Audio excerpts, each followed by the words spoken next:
She was not supposed to be there, and yet from the moment Roscoe Ford laid eyes on her, he could not imagine a world in which she had never come.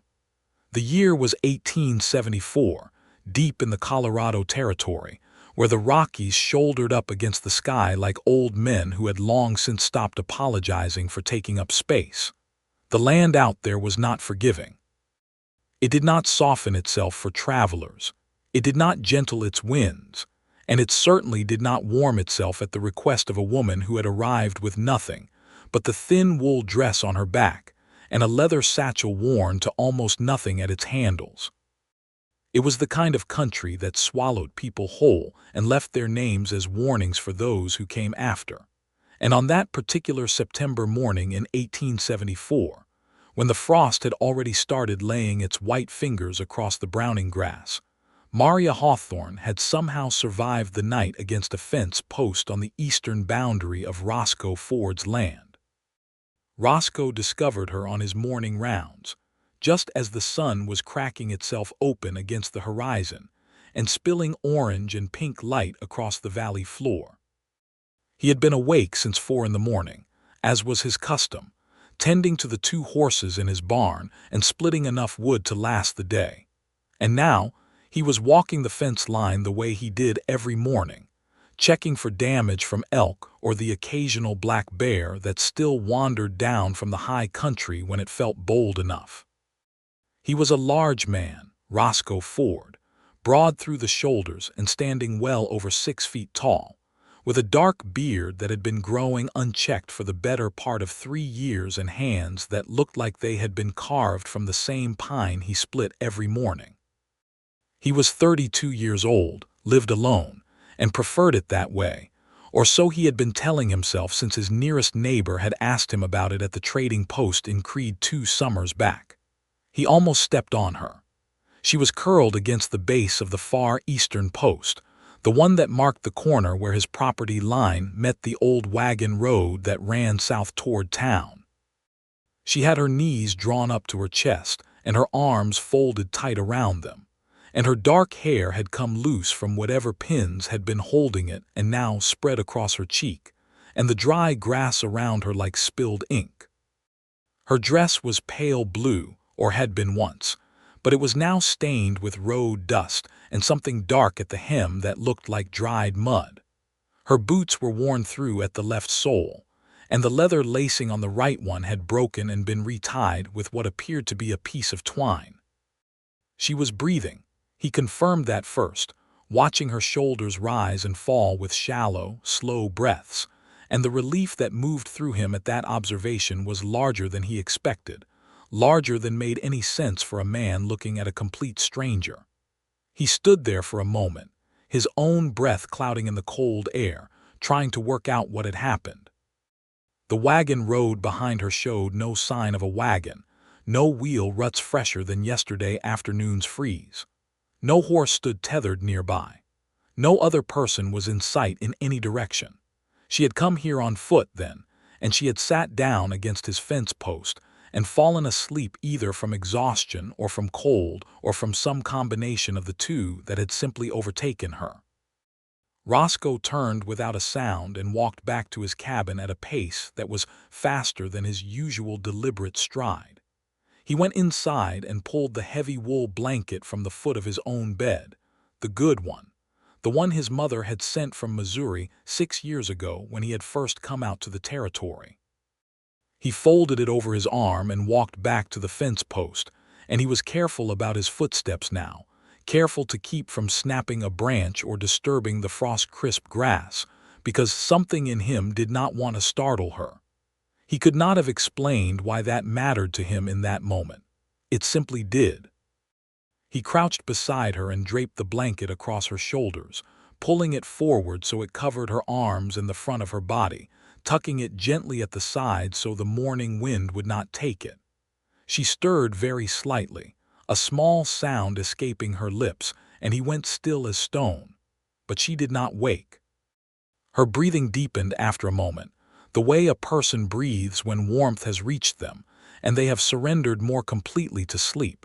and Roscoe stood back up and settled himself a few yards away on a flat-topped boulder that jutted from the hillside, and he waited. He was not sure what he was waiting for exactly. He knew only that he was not going to walk away and leave her there alone, and he was not going to wake her when she clearly needed whatever sleep she was getting. And so, the middle ground was simply to remain close enough to be of use if she needed it. The sun continued to rise.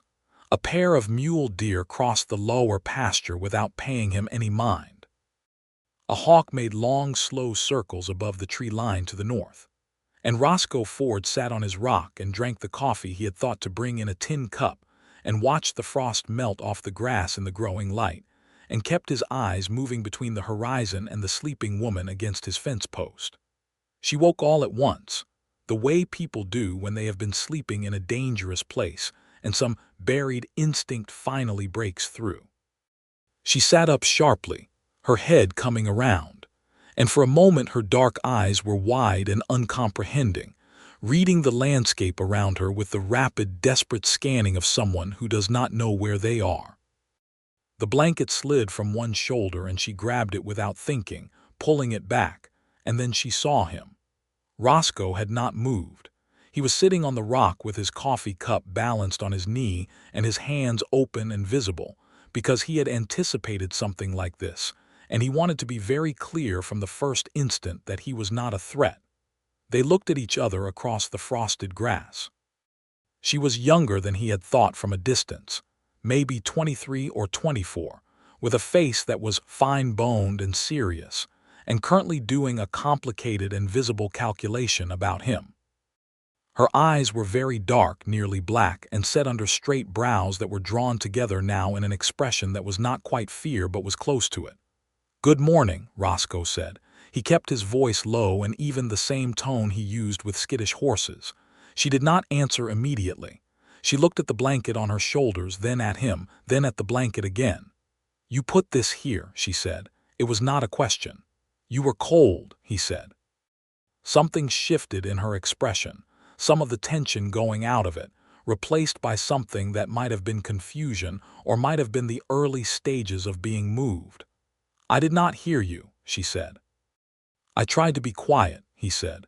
She pulled the blanket tighter around herself and looked at the wagon road behind her as though checking to confirm that it was still empty. Then she looked back at him. "How long have you been sitting there?" "About an hour and a half," he said. She stared at him. "You waited an hour and a half." "You were sleeping," he said, as if that explained everything.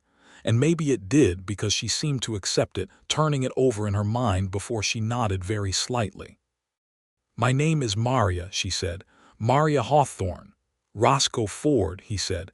"This is my land you were sleeping on." "I am sorry," she said, and there was real regret in it, not the performative kind. "I did not know. I only knew I could not keep walking." "Where were you walking from?" A pause. "A limosa," she said. Roscoe looked at her carefully. A limosa was 80 miles south of here, roughly, as the crow flew, and considerably more by road. "You walked from a limosa," he said. "Not the whole way," she said. "I had a ride as far as Del Norte, then I walked." Del Norte to here was still close to 40 miles. He looked at her boots, the worn sole, the broken lace. "Where were you walking to?" he asked. Another pause, longer this time. "Creed," she said. "I have a sister in Creed." He nodded. Creed was another 12 miles north up through the canyon.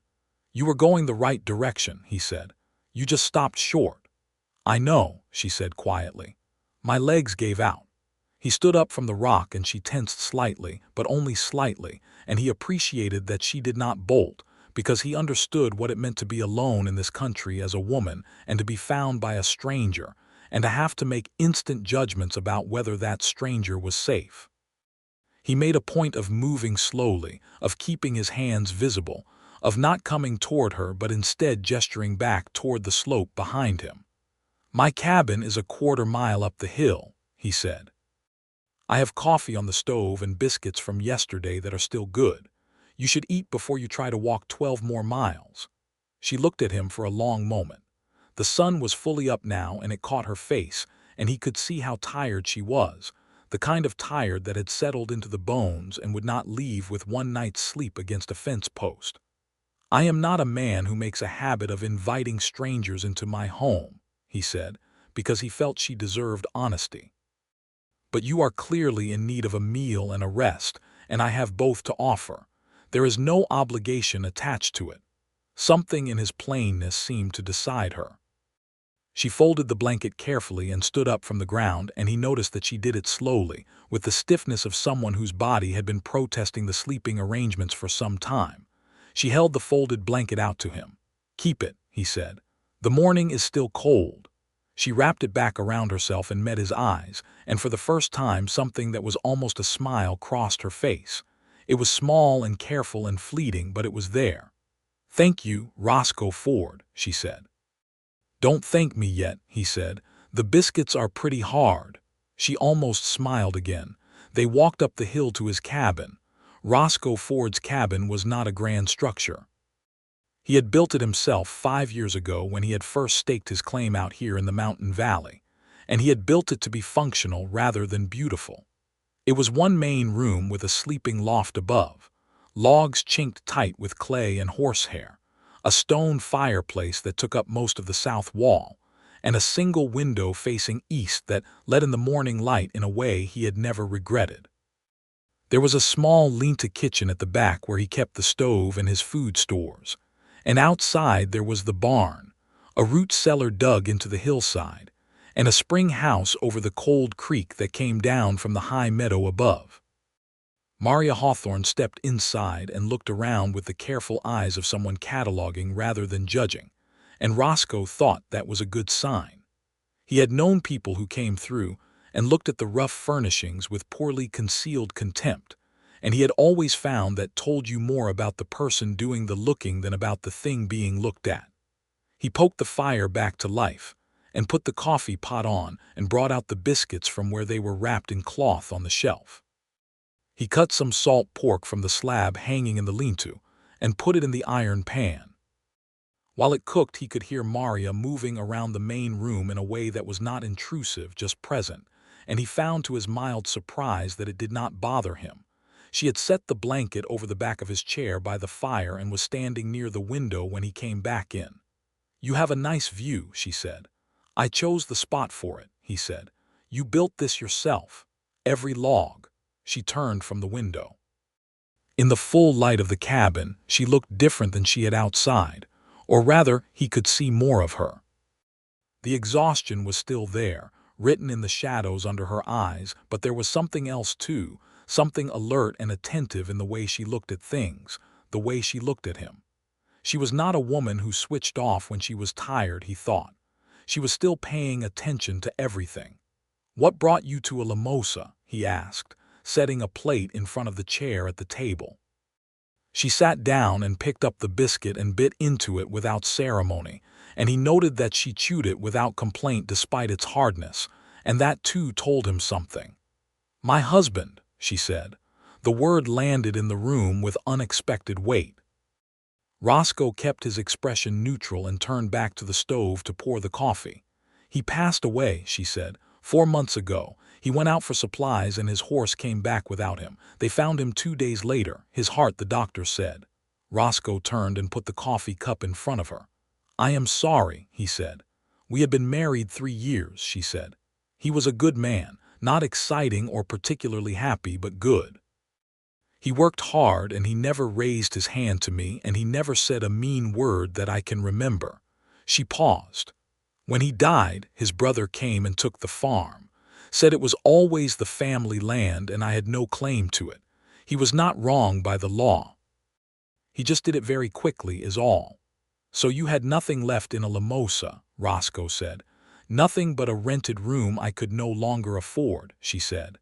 "My sister Clara wrote that she has a house in Creede and room enough for me. Her husband runs a freighting business." She looked at her coffee. "I spent the last of what I had on the stage from a Lamosa to Del Norte, and then the driver told me I had gotten on the wrong coach and this one was going east, not north, and by the time I realized I was already in Del Norte with nothing and no way back." "So you walked," he said. "So I walked," she said. He sat down across the table from her and drank his own coffee, and for a while neither of them spoke, and that silence was a comfortable one, which surprised him. He had grown so accustomed to the silence of the cabin that any human presence in it tended to feel like an intrusion, a buzzing in the air that was neither bad nor good but simply foreign. With Maria Hawthorne sitting across his table, it did not feel like that. It felt instead like something that had been missing from the room without his ever noticing. He did not examine that feeling too closely. It seemed too large to look at directly so early in the day. "You should rest," he said when she had finished eating. "You cannot walk 12 miles on what you have just come through. Stay the day, sleep properly, and tomorrow morning I will take you to Creed in the wagon." She looked at him with that same careful measuring expression she had given him at the fence post. "I cannot impose on you like that," she said. "You are not imposing," he said. "I have to go to Creed anyway for winter stores. I have been putting it off 2 weeks. She looked at him as though she suspected this might not be entirely true.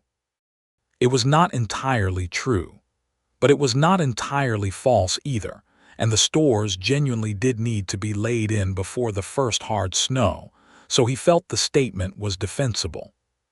"Then I am grateful," she said. "Truly." He showed her the sleeping loft, where there was a second bedroll that he had never used because no one had ever come to visit, and he gave her a clean shirt and a pair of his own trousers rolled up at the legs because they were the only dry clothes he had to offer, and she accepted them without embarrassment, which was another thing he noted and stored away. He went out to check the horses and mend a section of fence he had spotted on his morning walk, and he did not come back inside until midday. When he did, she was asleep in the loft, curled on her side with her dark hair loose across the rolled-up jacket she had put under her head as a pillow.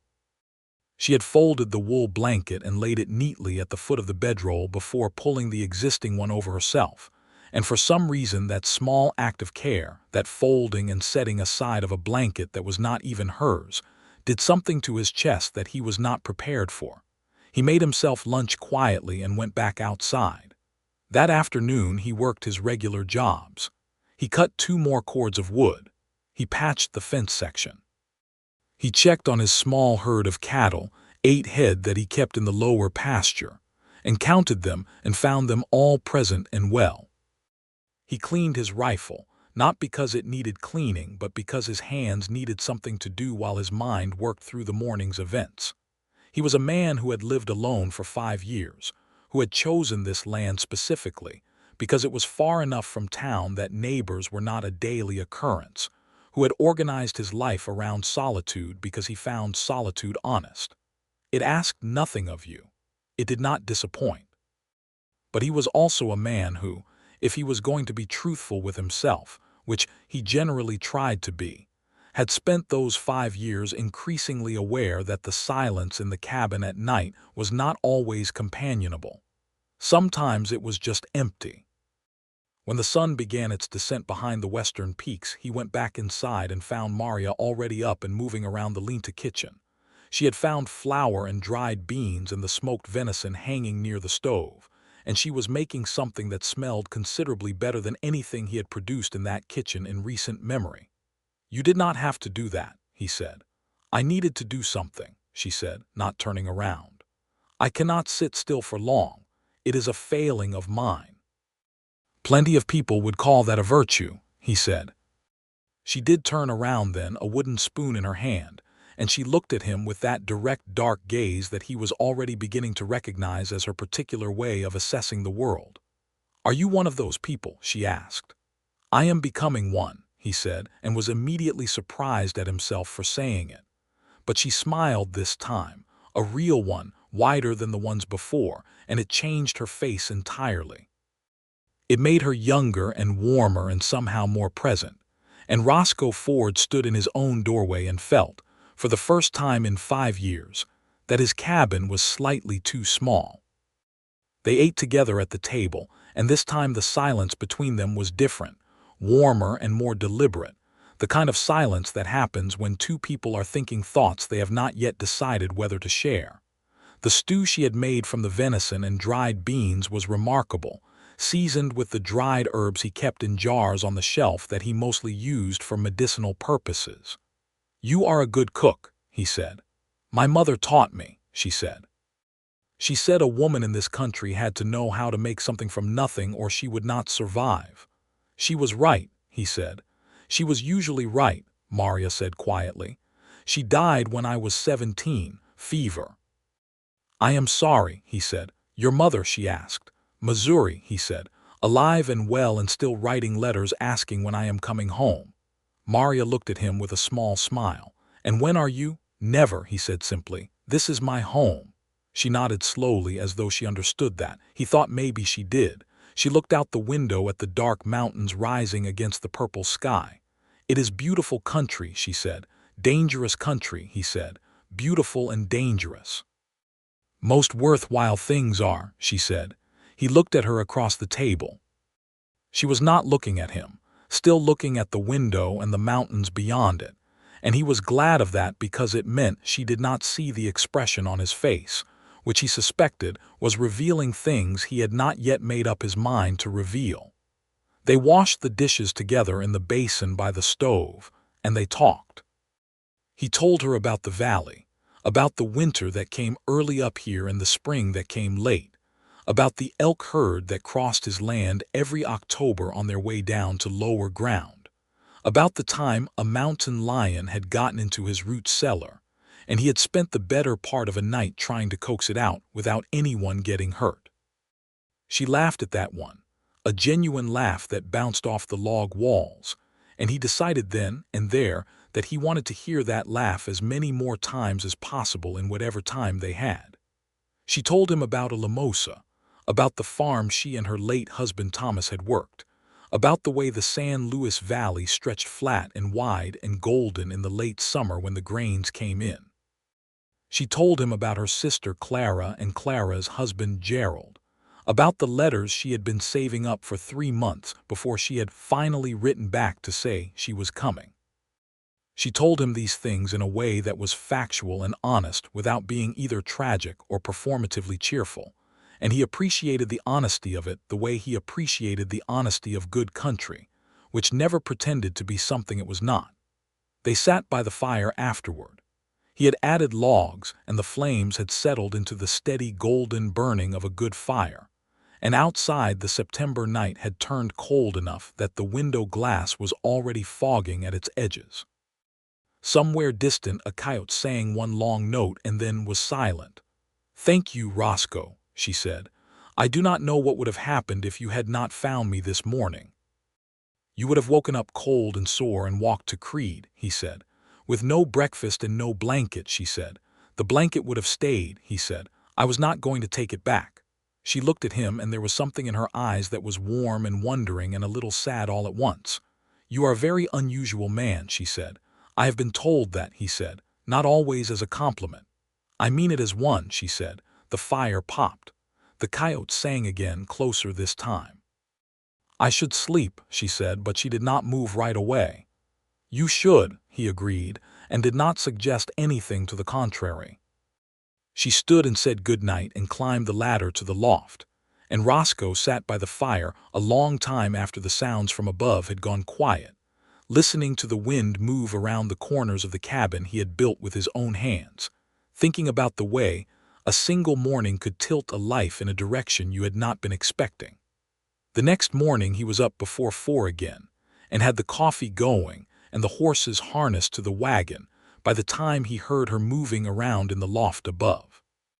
She came down already dressed in her own clothes, dry now after hanging by the fire, her hair braided carefully back, the satchel in her hand.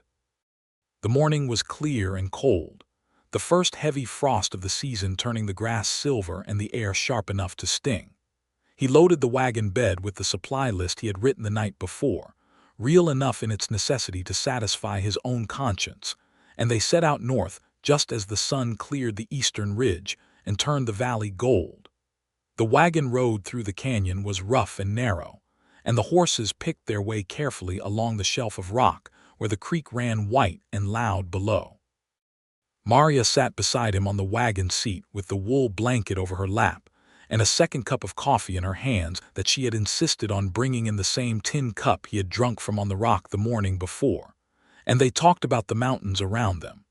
The way the aspen had already gone gold on the upper slopes. The name of the peak to the northwest that he had always called simply the Big One, because it had no name he had ever heard, and it was the largest thing in his sky. Someone must know its name, she said. The Ute people probably have one, he said. They have been here long before any of us. She nodded thoughtfully at that. My grandfather used to say that the land belonged to the people who knew how to listen to it, she said. He was a strange old man, but I think he was right about that. He was right, Roscoe said.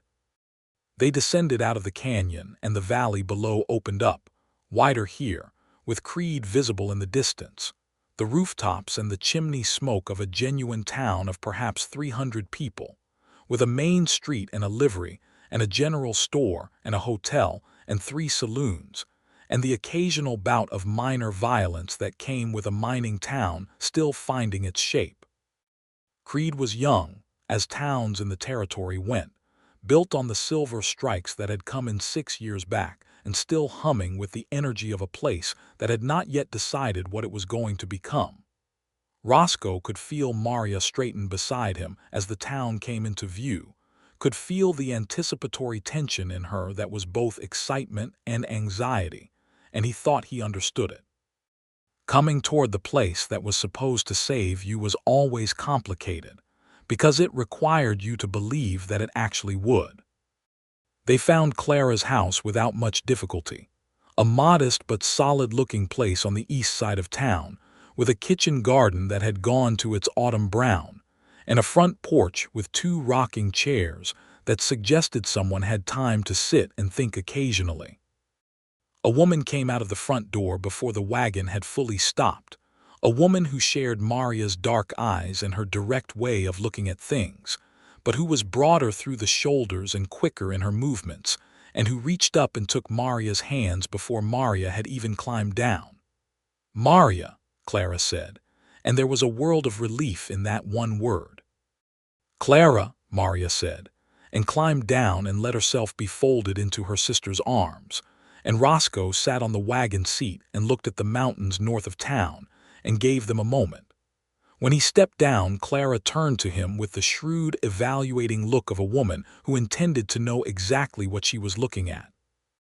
She was perhaps a year or 2 older than Maria, 25 or 26, and she had the same quality of attention that her sister had, the same sense of someone who was always thinking.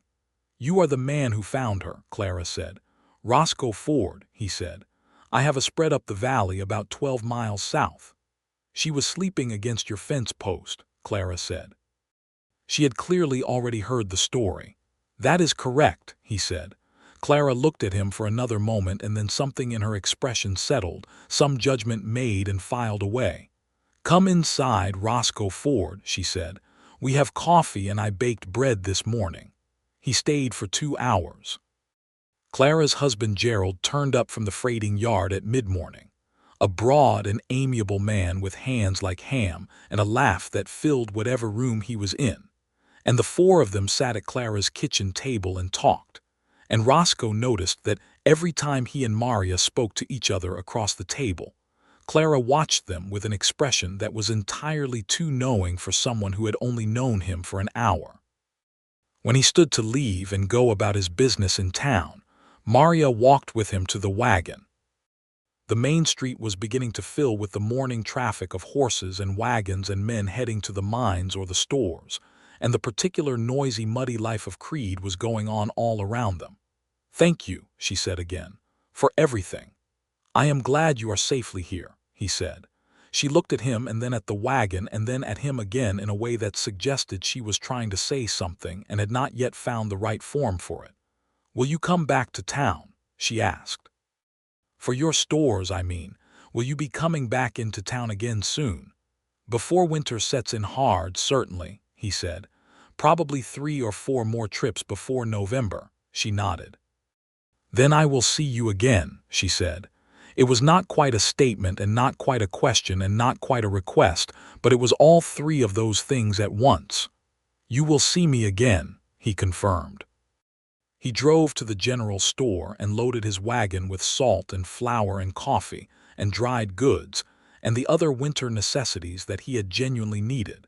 And he drove back south through the canyon thinking about a woman with dark eyes and a real laugh and a borrowed tin coffee cup she had remembered to give back to him before he left.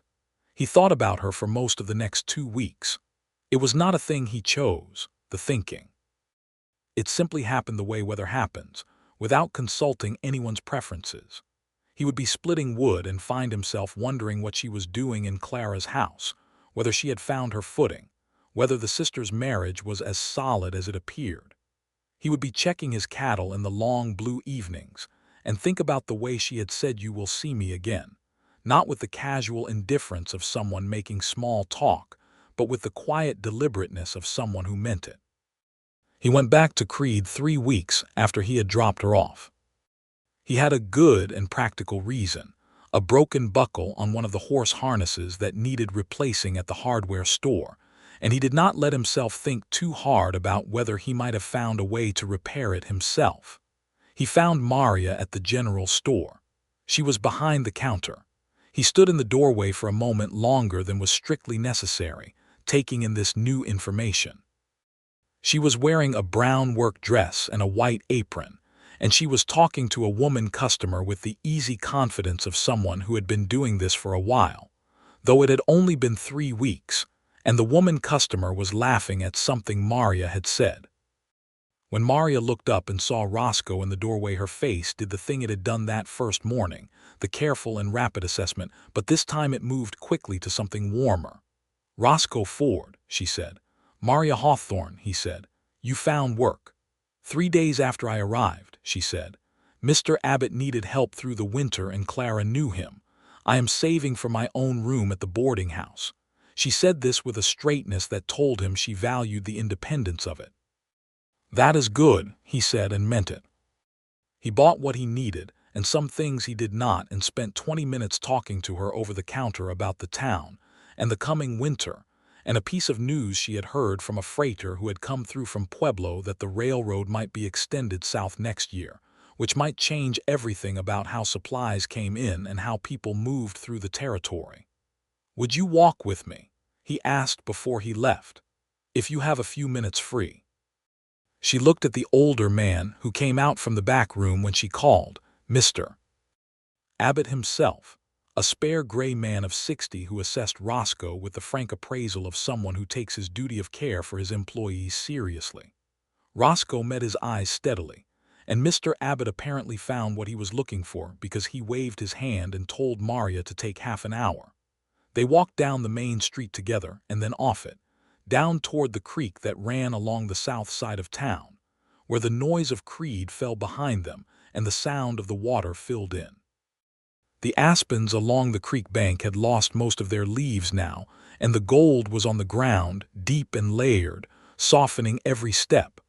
"How is Clara's house?" he asked. "Crowded," she said with a smile, "but good. Gerald is exactly as large and loud as he appears, and Clara is exactly as sharp as she appears, and together they are somehow very calming." "And you?" he asked. "Are you well?" She was quiet for a moment, walking beside him along the bank. "I am better than I was," she said. "When I first came here I think I was more broken than I knew. The farm, Thomas, losing everything. It took some time to feel like myself again." She looked up at him. "I am getting there." "Good," he said, and he meant that too, though the ache behind it was his own, because feeling like herself again might mean needing less of what he suddenly found himself wanting to offer. But he did not say that. He was not the kind of man to say a thing like that too early, to push a feeling on someone who was still finding her footing. They walked back to the store and he said goodbye and drove home through the canyon, and the mountains were purple and gray in the late afternoon light, and a few snowflakes, the first of the season, came down through the still air and melted before they hit the ground. He came back to Creed the following week with no reason at all except that he wanted to, and he could no longer pretend otherwise to himself. He brought 2 jars of the honey from the wild hive he had found up near the spring in August, packed in straw in a wooden crate, because he knew the general store sold honey and he thought it was a reasonable excuse, and because, Honey was genuinely hard to come by this late in the year, and she might appreciate it. She was at the counter when he came in, and when she saw the crate and heard his explanation, she said, "You found a wild hive this late in the year." And he said, "August, I put up about 12 jars." And she looked at him with amused eyes and said, "You did not need to bring honey to town in order to come see me, Roscoe Ford." And he stood there for a moment before he said, "No, I did not." And she looked at him and he looked at her, and they were both very still for a moment. "Come to supper," she said. "At Clara's tonight. She will not mind." Clara did not mind. Clara appeared, if her expression was any indication, to be tremendously pleased by the development. Gerald shook Roscoe's hand with the force of a man who had been looking forward to meeting someone he had heard about, and they ate a full supper around the kitchen table, rabbit stew and cornbread and preserved plums from Clara's larder. And afterward Roscoe and Maria sat on the front porch in their coats while the last of the October sky went dark and the stars came out in great cold sweeping numbers above the mountains. "I like it here," she said, "more than I expected to." "Creede is a good town," he said, "still rough around some edges, but it has decent people." "Clara and Gerald are good people," she said. "You are good people," he said, and felt the inadequacy of the words even as he said them, but she turned to look at him, and there was no disappointment in her expression at all, only that warm and wondering look that he was beginning to count as his. "So are you, Roscoe Ford," she said softly. "A strange and very good person who sits on rocks and watches over sleeping women for an hour and a half in the cold without waking them." "A man does what makes sense in the moment," he said. "Most men would not have thought that made sense," she said. He was quiet for a while. Below them the town was going about its evening business, the sounds of the saloons coming faintly down the street, someone's horse tied at a post and blowing in the cold air. "I did not think about it as making sense," he said finally. "I thought about it as what I was going to do. Some things are just obvious." She looked at him for a long time in the dark. The lamplight from Clara's window fell across her face and made it gold. "Yes," she said quietly. "Some things are." He came back 3 more times in October and twice in the first week of November before the big snow came. Each time he came he stayed longer, and each time the visits felt less like a man courting his nerve and more like a man settling into something that was already true. They walked along the creek when the weather allowed and sat in Clara's parlor when it did not, and they talked with the easy thoroughness of people who discover that they can talk about anything without running out of things to say. He told her things he had not told anyone in years.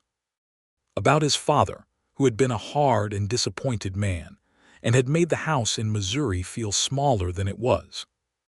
About why he had come west at 22 with $100 and a horse, and a genuine belief that space and solitude and new ground were the things he most needed. About the way the first winter alone in the half-built cabin had nearly broken him and had instead, in the end, made him something he was better satisfied to be.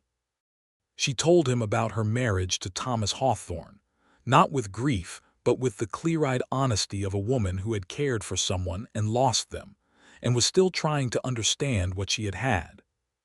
She said she had married him at 19 because she was alone after her mother's death, and the farm was struggling, and Thomas had been kind and solid and present, and that those were good reasons even if they were not the kind of reasons that made the blood move fast. She said she thought she had loved him, in the way you love something quiet and reliable, but that she had always known there was a different kind of love in the world that she had not yet found.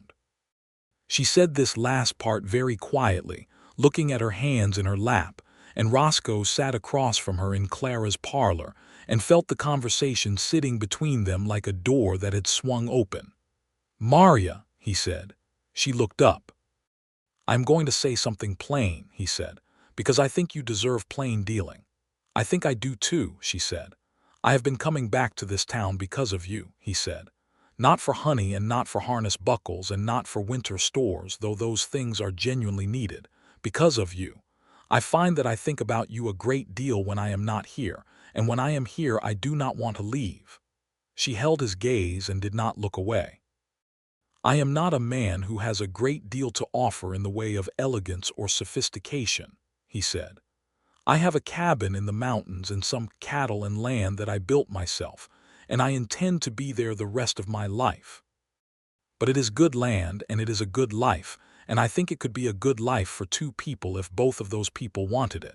She breathed out slowly. Roscoe, I am not asking you anything tonight, he said. I am telling you what is true for me so that you know it and can make of it what you will. You do not need to say anything. She was quiet for a moment that stretched long enough that he began to wonder whether he had read everything wrong. Then she reached across and put her hand over his, and he had large hands, large rough hands from years of the kind of work that makes hands that way, and hers were not small but they disappeared into his when he turned his palm up, and they sat like that for a while with the fire burning in Clara's grate and the snow coming down outside. I need a little time, she said. Not because I do not know what I feel. I do know. I have known for some time what I feel when I am with you, and when I am not with you, and the difference between those two states is considerable. She met his eyes.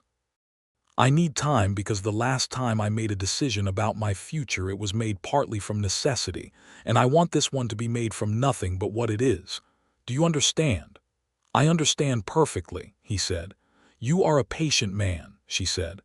I sat on a cold rock for an hour and a half, he said. She laughed, that real laugh again, and squeezed his hand before releasing it. And Roscoe Ford sat back in the chair and decided that whatever came next, this particular November evening in a small parlor in a rough mountain town in the Colorado Territory in 1874, was one of the finest of his life. He went home through the first real snowfall of the season, the wagon tracks filling in behind him as he climbed through the canyon, the horse's breath coming in great white clouds in the lamplight. He was not worried. He had food enough for months and wood enough for the winter, and the cabin was tight and warm. And for the first time in a long time, the thought of spending the winter alone in it did not fill him with any particular dread. He had something to look forward to, and that changed the texture of everything. 3 weeks passed in which the snow fell, and the road through the canyon became difficult and then impassable for the wagon, and he received a letter through the mail that came to Creede and was sometimes delivered by a man named Petty who rode a buckskin horse and made the rounds of the outlying properties every 2 weeks when the weather allowed. The letter was from Maria, written in a hand that was careful and deliberate and a little more formal on paper than she was in person. She wrote that she was well and that Clara was well, and that there had been a mining accident at one of the claims north of town, 2 men hurt but not killed, and that the Reverend's wife had organized a supper to collect donations for the families affected. She wrote that she had been helping Mr. Abbott prepare the store's accounts for the year, and had found an error that had saved him a considerable sum, and that he had given her a raise in wages which she was setting aside toward a goal that she was not yet specifying, but that she was finding considerable satisfaction in working toward. And then, at the end of the letter, in slightly smaller writing as though she had almost decided not to include it, she wrote that she had given his question a great deal of thought, and that her answer, when the road opened again and he could come to town, was yes. He read the letter 4 times. He read it again by the fire that evening. He folded it and put it in the tin box under his bunk where he kept things that mattered. He went outside and stood in the snow in the dark for a while, looking up at the stars that were very bright and very near above the mountains, and he felt something open in his chest like a window onto new country, and the cold air came in, and it was the best feeling he had had in years. The road opened the 2nd week of December when a warming spell came through and packed the snow to ice, and then melted enough of it to allow passage. He was in Creede on the 3rd day after the road opened, which was the fastest he could responsibly push the horses through the remaining drifts in the canyon, and he knew as he pulled up in front of the general store that he was not here to buy anything. Maria came out when she saw the wagon, coatless in the December air, and she stopped on the steps and looked at him. "You got the letter," she said. "I did," he said. She looked at him and he looked at her, and the cold, bright morning air was between them and around them, and neither of them moved for a moment. "Are you going to say something?" she asked. "I am going to say that I am very glad you wrote yes," he said. "And that I would like very much to ask Clara and Gerald to supper this evening and to speak to you about the future." "You can speak to me directly," she said. "I do not need a brother-in-law's permission." "I know," he said. "I thought it would be nicer if they were there. They have been part of this, in a way." Something softened in her face. "Then go in and ask Gerald," she said, "and come back here at 5 when the store closes." He spoke to Gerald, who said yes before the question was fully formed, and shook Roscoe's hand again with that enormous force. He did his few pieces of necessary business in town, and came back at 5 when the store closed, and walked with Maria to Clara's house. And that evening around Clara's table, he asked Maria Hawthorne if she would do him the honor of marrying him. She said yes again. She said it looking straight at him with those dark eyes, and without a moment's hesitation, and with the absolute clarity of a woman who knows her own mind, and has no use for uncertainty once the uncertainty has been resolved. Clara cried. Gerald toasted them with whiskey, and then toasted them again. Outside, the December wind came down off the mountains and rattled the shutters, and inside the house was warm and full, and the four of them sat around the table long into the evening, making plans and telling stories and being, all of them, exactly where they wanted to be. They were married on a Saturday in January of 1875, in the small church that had been built the previous summer on the north side of Creed, by the Reverend, who had a long gray beard and a deep voice that seemed to come from somewhere in the mountains themselves. It was not a large wedding, because neither of them wanted a large wedding. Clara and Gerald were there, and Mr. Abbott and his wife, and a handful of other people from town who had come to know Maria in her months there. The mountains were white and clear outside the church windows, and the light came in cold and pure, and Maria wore her best dress, a green wool one that Clara had altered for the occasion, with her dark hair dressed up with the only piece of jewelry she owned, a small pin with a blue stone that had been her mother's. She was the most beautiful thing Roscoe had ever seen. He told her this in a whisper before the Reverend began, and she looked at him sideways with a smile that was half amusement and half something deeper, and said, "You are terrible at whispering." And the Reverend cleared his throat pointedly, and they both looked forward. The ceremony was short and the words were simple, and when the Reverend said they were married, Roscoe kissed her with a thoroughness that made someone in the small gathering produce a low whistle, and Clara was definitely crying again, and Gerald was definitely the one who had whistled. They drove back to the cabin that evening in the wagon, under a sky so full of stars it seemed to be leaning down toward them, Maria tucked under the good wool blanket with her shoulder against his, and the horses knowing the road well enough by now to need little direction. The canyon was silver in the moonlight, and the creek was mostly frozen and made no sound, and the mountains stood around them huge and dark and utterly indifferent, the way mountains are, and neither of them minded. They were warm against each other, and the cabin was waiting above, lit by the fire he had stoked before leaving that morning, and the cold was just the cold, and it did not touch them. The cabin was warm when they arrived, as he had promised it would be, and she stood in the middle of the main room while he dealt with the horses and looked around at the space she was now going to inhabit, and then, when he came back inside, she said, "I have been thinking about a window on the west wall."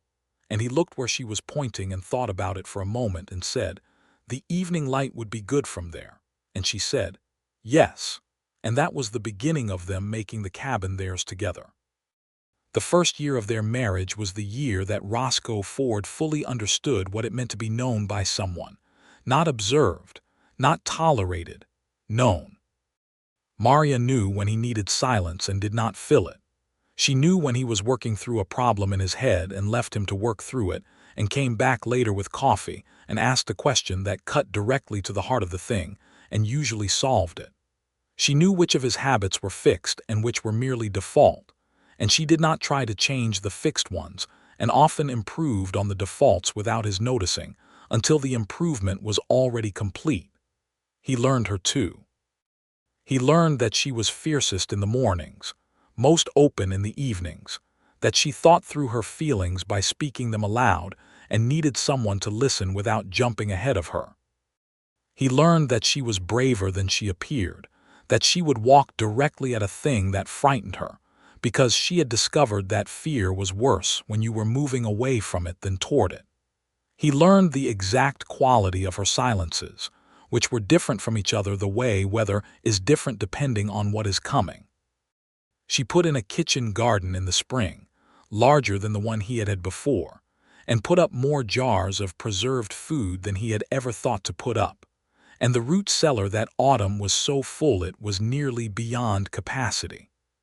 She learned to ride and borrowed Gerald's second horse first, and then he bought her one of her own, a small gray mare that she named Pearl, and that she was riding with confidence by midsummer. She rode the fence lines with him in the mornings sometimes, and those mornings were particular favorites of his, the two of them moving through the valley in the early light with the dew on the grass and the mountains just beginning to catch the sun. In September of 1875, a year and a few weeks after he had found her against the fence post, she told him she was expecting a child. He was in the middle of splitting wood, and he put down the axe very carefully and turned to look at her, and she was standing at the edge of the woodpile watching him with that calm, dark gaze and a smile that was trying not to become too large and failing. He crossed the distance between them in 4 steps and picked her up, actually lifted her off the ground, which she had clearly not expected, because she gave a short, surprised sound, and then wrapped her arms around his neck, and he held her there in the woodyard with the October air cold around them and the mountains above and the cattle watching from the pasture with complete bovine indifference. And he thought that if he lived 100 more years, he would not be able to adequately describe this moment. "A baby," he said. "A baby," she confirmed. "In the spring," he said. "April, I think," she said. He put her down eventually, carefully, and took her face in his hands and looked at her, this woman who had arrived against his fence post with worn boots and a broken lace and exhausted eyes and an absolutely unbroken spirit, and he felt something so large and so complete that there was no word for it in any language he knew. "I love you," he said. "I have not said it enough, probably." She put her hands over his.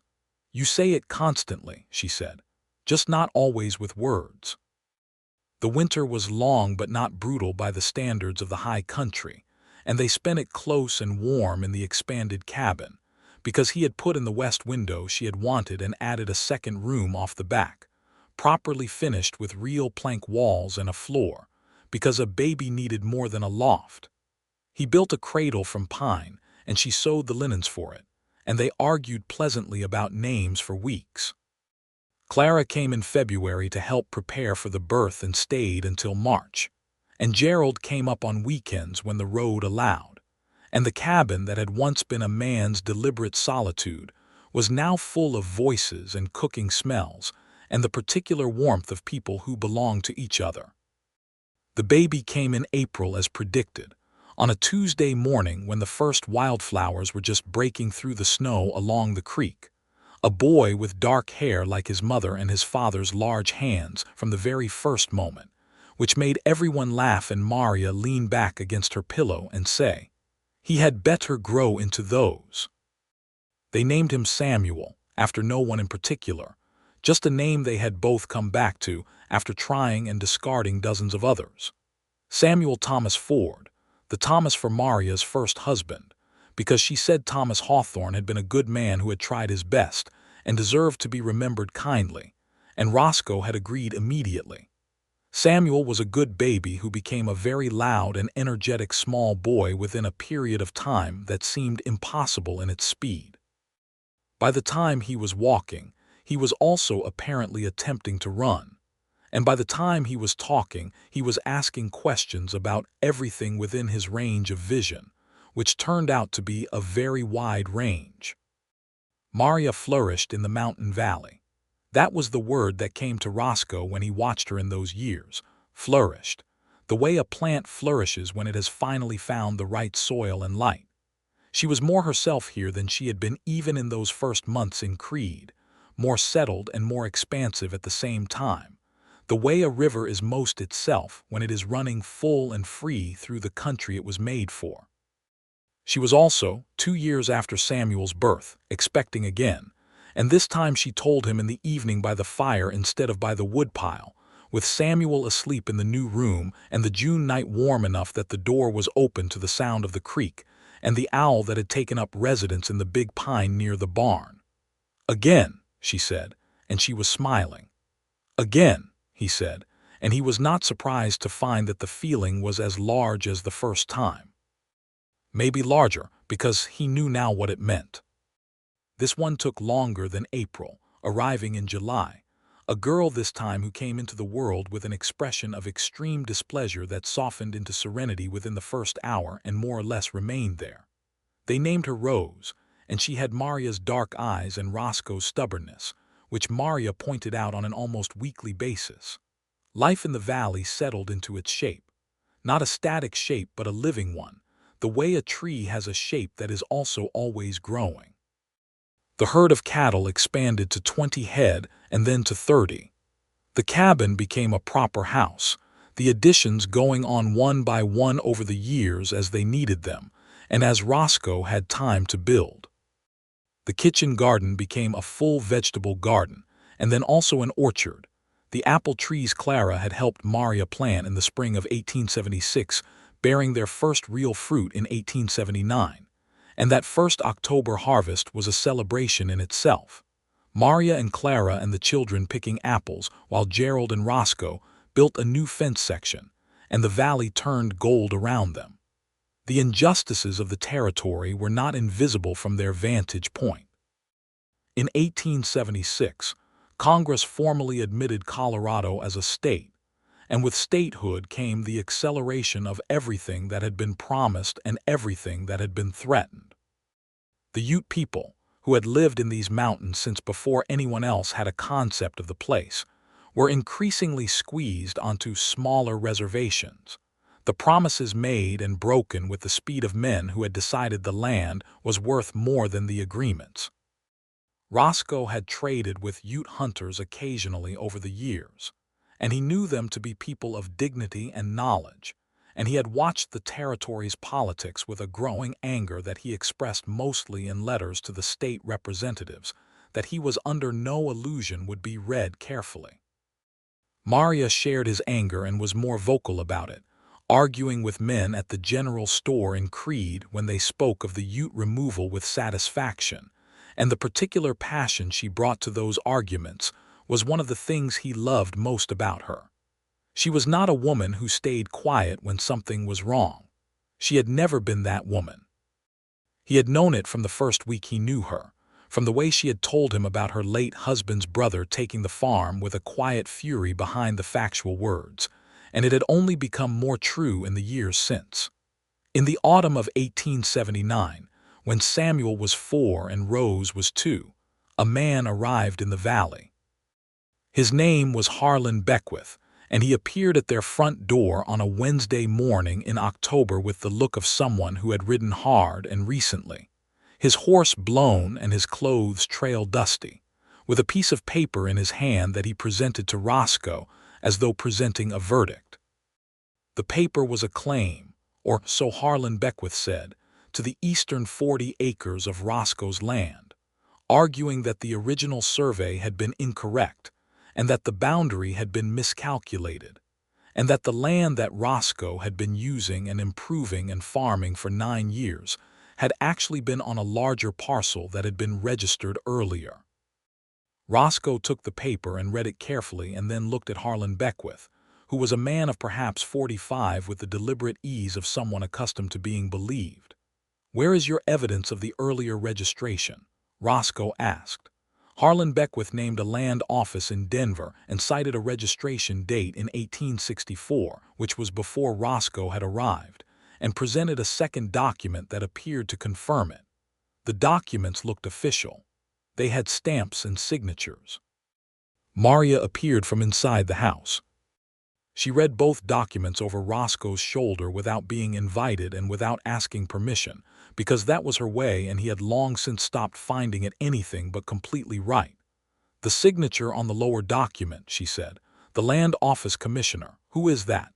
"Commissioner Aldrich," Beckwith said. "Commissioner Aldrich retired in 1869, she said. "He died in 1871.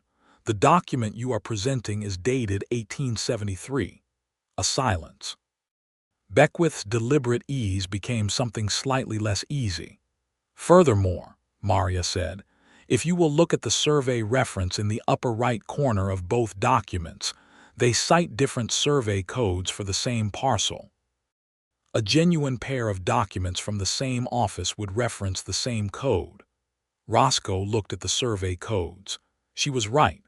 Harlan Beckwith looked at both of them and then at the documents, and then seemed to make a calculation and decide that the calculation did not favor him. He took back his documents without a word and rode away. Roscoe watched him go down the road to the canyon and then turned to look at Maria, who was standing on the porch with her arms folded and the look of someone who has resolved a problem and is already thinking about the next one.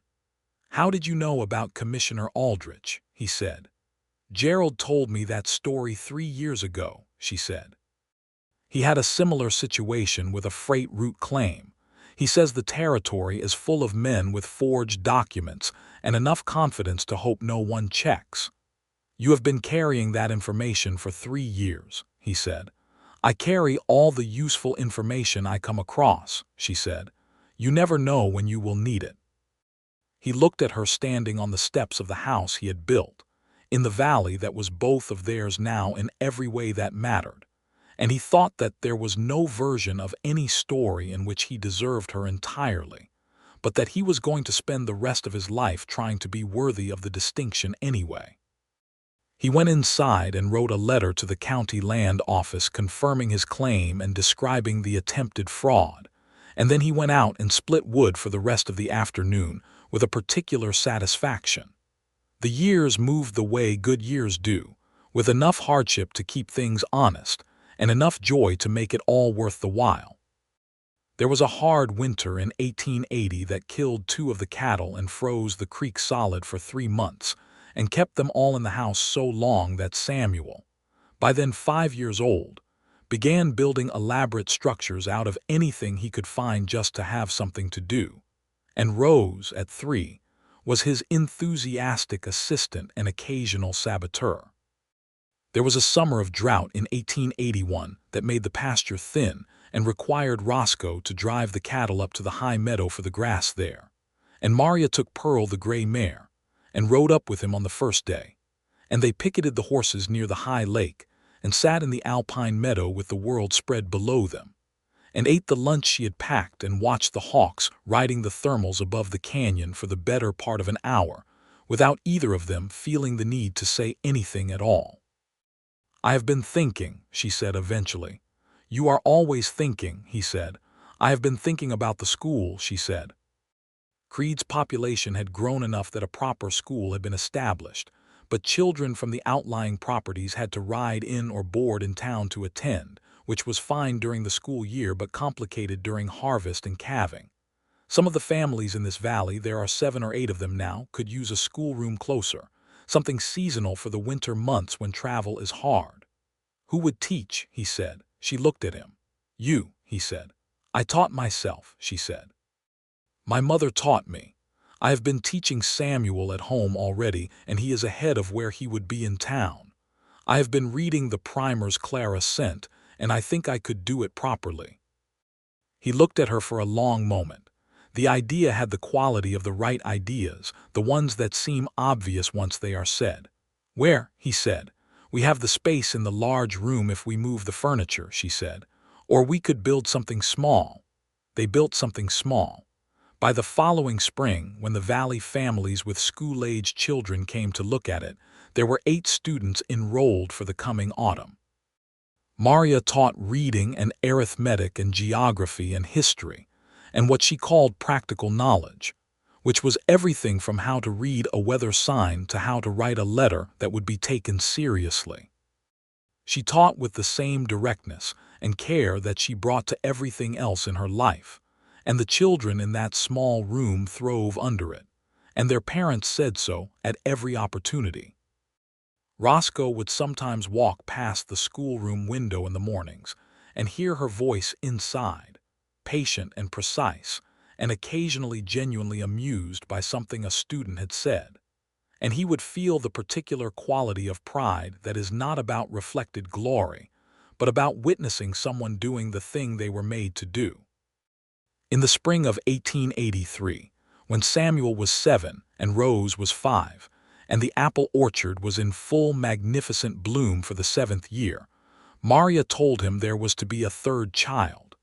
She told him in the orchard, standing among the blossoms with petals falling around her in the May wind, and he took her hands and they stood there in the falling white blossoms for a while before either of them said anything.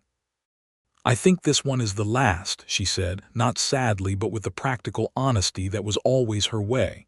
"However many there are, they are welcome," he said. "They are," she agreed.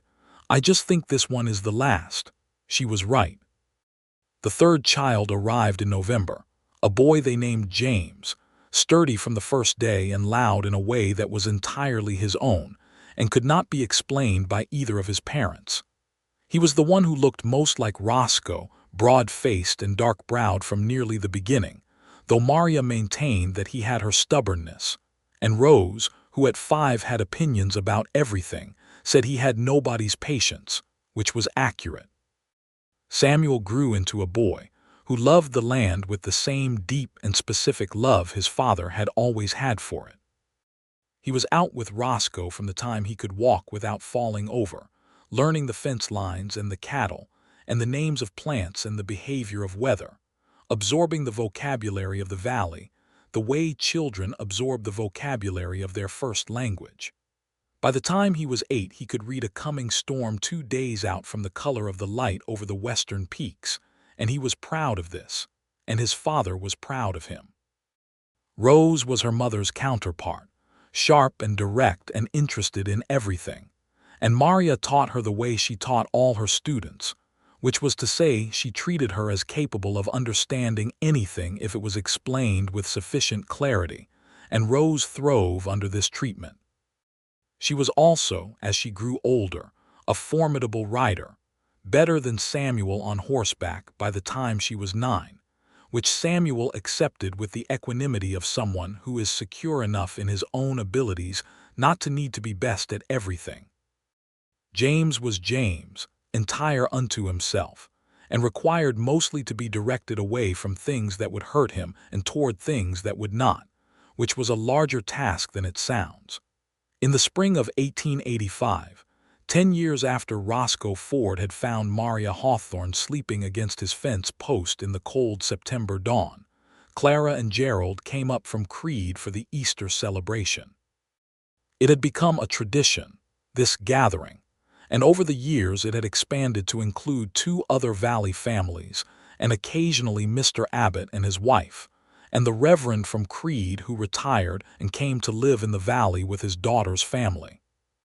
There were tables set up outside when the weather allowed, and inside when it did not, and someone always brought fiddles and someone always found a reason to dance, and the children ran around in the manner of children who have been indoors too long and have finally been given outdoor space to resolve the situation. On this particular Easter Sunday the weather was fine, the first truly warm day of the year, with the snow still on the high peaks but the valley floor green and new, and the creek running full and fast with the melt. Clara and Roscoe were washing dishes after the main meal while Maria and Gerald were outside with the children, and the fiddle music was coming faintly from the east side of the house where someone had set up near the apple orchard. "Do you remember," Clara said without looking up from the dishes, "that letter I got in the autumn of 1874, the one where she told me she was coming?" "I did not see it," Roscoe said. "She wrote 3 pages about the coach and Del Norte and losing her last coin," Clara said, "and 1 line at the end, a single line about a man with a cabin in the mountains who had given her a blanket and a biscuit and a bed for the night. She looked at him sideways. One line. And I knew from that one line. Knew what? He said. Clara smiled. That she was not going to need a room in my house for very long. He looked out the window at the yard where Maria was crouched next to James, who had apparently discovered an interesting rock and was presenting it to her with the solemnity of someone presenting evidence in a court of law. She was examining it with equal solemnity, turning it over in her hands, and then she said something that made James's face light up, and he took off running across the yard with the rock held aloft. "I thank God for that coach taking her to Del Norte instead of Creed," he said quietly. "She does too," Clara said. "She told me so about 6 months after she married you. She said it was the best wrong turn she ever took." He was quiet for a moment. "The best wrong turn I ever witnessed," he said. Clara laughed and handed him a wet plate to dry, and he dried it, and outside the fiddle music grew livelier and someone had started to sing, and the sound of his children's voices in the April air was the most specific and unambiguous kind of grace he had ever known. That evening, after Clara and Gerald had gone back down the road to town with the other guests, and after the children were in bed, Samuel and Rose in the room they still shared and James in his small bed in the back room, Maria and Roscoe sat on the porch steps in the cooling evening air.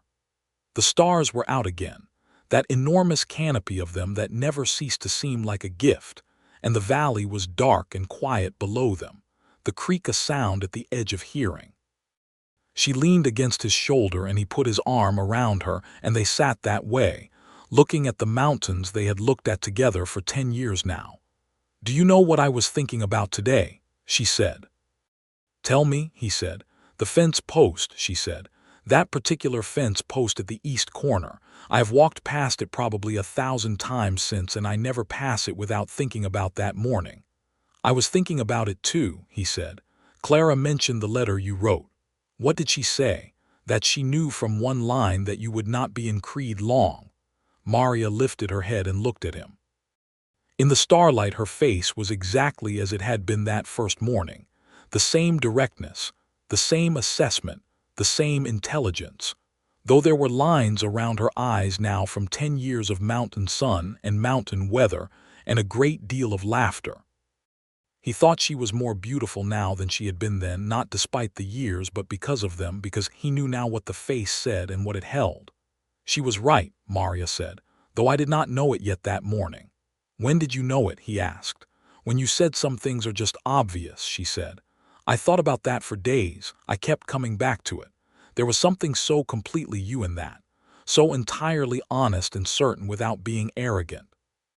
"I did not know it yet that morning either," he said. "I knew something. I did not know what to call it." "When did you know what to call it?" she asked. He thought about it. "When you laughed at the story about the mountain lion in the root cellar," he said. "I thought I would like to spend my life finding things that made you laugh like that." She was quiet for a moment. Then she made a small sound that was somewhere between a laugh and something else. "A mountain lion in a root cellar," she said. "It seemed important at the time," he said. She laughed, the real one, the full one, and he felt it in his chest the same way he had felt it the first time, 10 years and 3 children and 1 fence post ago. The mountains were dark and the stars were bright, and the creek was running, and somewhere in the high country an elk was moving through the aspens in that particular October silence that had no name. The cabin behind them was warm and full, 3 children sleeping in it, 10 years of living in it, a life built into every log and chink and added room. The apple orchard to the east was dark now, but in the morning the spring blossoms would be back in the early light, pale and brief and worth everything. "I love this life," Maria said quietly, not to the mountains particularly or to him specifically, but to the whole of it, the valley and the cabin and the children and the man whose shoulder she was leaning on. "So do I," said Roscoe Ford. They sat on the steps a while longer until the cold came down from the peaks, and she said they should go in, and they did. He stoked the fire and she checked on the children, all 3 of them sound and deep in sleep. Samuel on his back with one arm thrown above his head the way he always slept. Rose curled into a small, precise ball.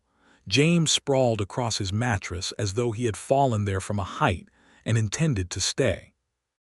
Maria stood in the doorway of the back room looking at James, and he stood behind her, and she leaned back against him, and he put his arms around her from behind, and they stood there for a moment in the quiet dark.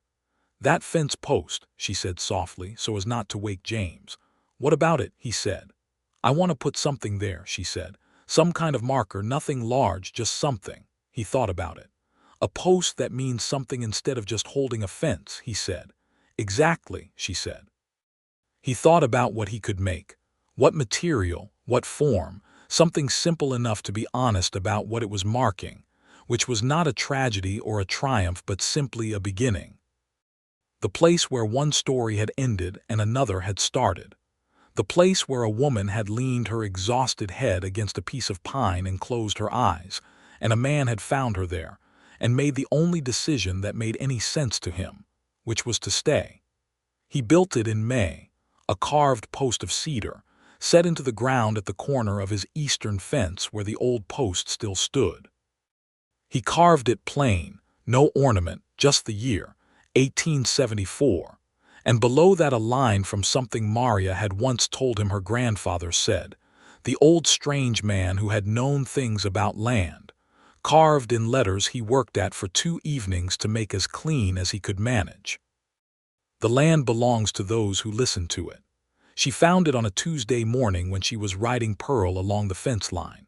He watched from the upper pasture, too far to see her expression, and saw her stop the gray mare and sit there for what might have been 5 minutes or might have been 10. When she came back up to the house, she unsaddled Pearl and put her away and came to find him where he was working on a new section of barn wall. She stood in the barn door and looked at him, and she did not say anything, and he looked back at her, and he did not say anything, and that silence held everything that needed to be in it.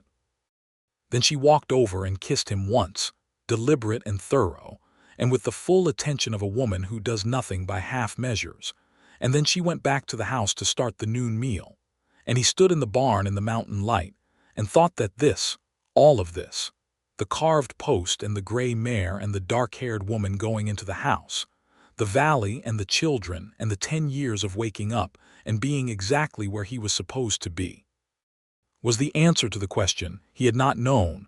He was asking that September morning when he had walked the fence line in the frost and found the most unexpected and necessary thing of his life sleeping against a post at the eastern corner of his land.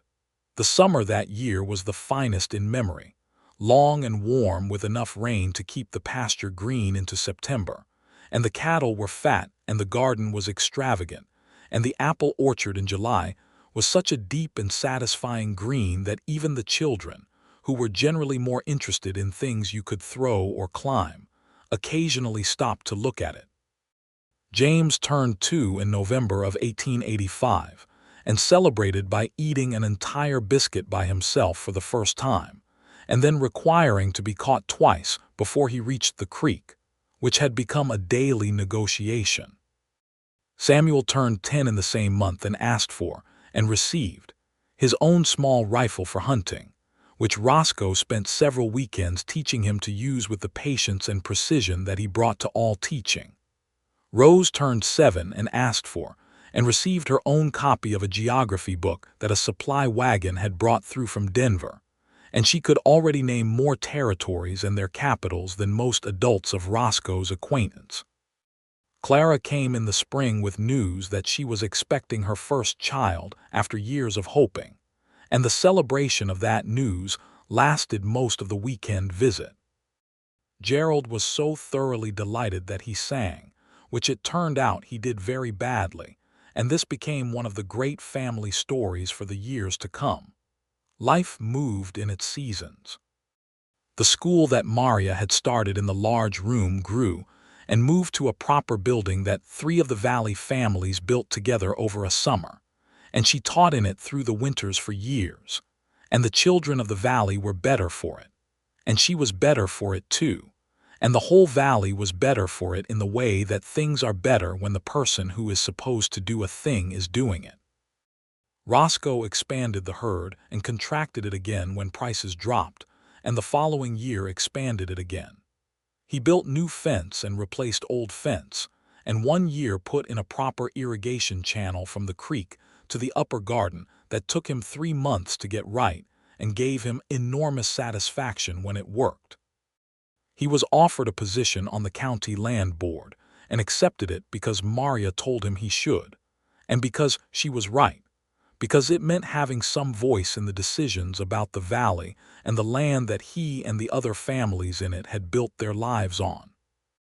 They were not wealthy people in the sense that the word was beginning to mean as the 1880s went on, as the railroads pushed in and the territory changed, and the silver money moved, and the cattle barons in the lower country built their enormous operations. They were not that kind of wealthy, but they had everything they needed and then some, and the life they had built on that mountain land was a rich one in all the ways that Roscoe Ford had come to understand the word. In September of 1884, 10 years to the month after that first morning, he had walked the fence line early while Maria was getting the children up for breakfast, walked it exactly as he had walked it that first morning in the frost, going to the eastern corner, to the cedar post with its carved year and its carved line. The post was weathered now, the cedar gray and smooth, but the carving was still clean because he had put linseed oil on it every spring. He stood at the corner and looked south down the old wagon road, and the road was the same road, and the sky was the same September sky, and the grass was dry and brown in the same September way. He thought about her sleeping here. He thought about the deliberate quietness with which he had laid the blanket over her shoulders, the way she had pulled it tighter without waking, the way he had settled himself on the rock with his coffee and simply waited, not knowing what he was waiting for. He thought about the hour and a half of watching the frost melt off the grass, and the hawk making its circles, and the deer in the lower pasture. And he thought about her face when she had woken and seen him, that rapid assessment followed by the first small almost smile, and the way she had said you put this here, and the way he had said you were cold, and how those 4 plain words had contained between them the beginning of everything. He heard the screen door and turned, and she was coming down the hill from the house in her work dress with her dark hair already braided, and the morning light on her face, and she was carrying 2 coffee cups because she had guessed where he had gone, and she was not surprised to find him here, because she knew him and he knew her, and they had been finding each other in these small certain ways for a decade now. And the ease of it, the beautiful ordinary ease of knowing where a person will be and bringing them coffee, was one of the deep pleasures of his life. She came to stand beside him and handed him the cup, and they both looked at the carved post for a moment. 10 years, she said. 10 years, he said. She took his free hand, and they stood at the fence corner in the September morning with their coffee, and the mountains above them and the valley below them, and the sound of their children's voices coming faintly from the house, where breakfast was being negotiated with the usual intensity, and the long good life of it stretched out behind them and ahead of them, as wide and clear and honest as the country they had chosen.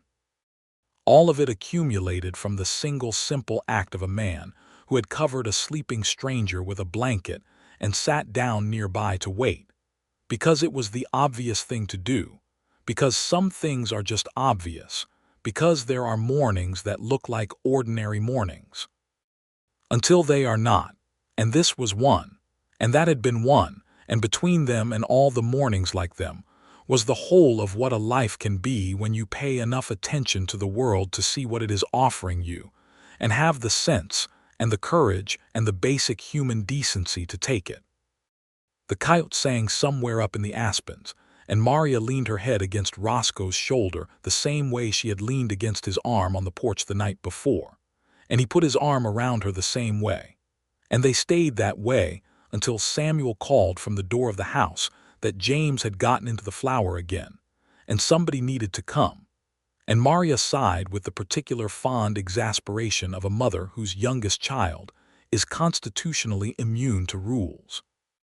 And Roscoe said he would get more flour in town on Thursday, and she kissed him on the jaw and walked back up the hill, and he stayed at the fence post for 1 more minute, his coffee warm in his hand and the mountains cold and beautiful above, and felt the full weight of his fortunate life in the best possible way, the way that makes you want to hold very still so as not to disturb it. And then he walked back up to the house where breakfast was happening, and flour was everywhere, and the three best and loudest people he knew were waiting for him to come in.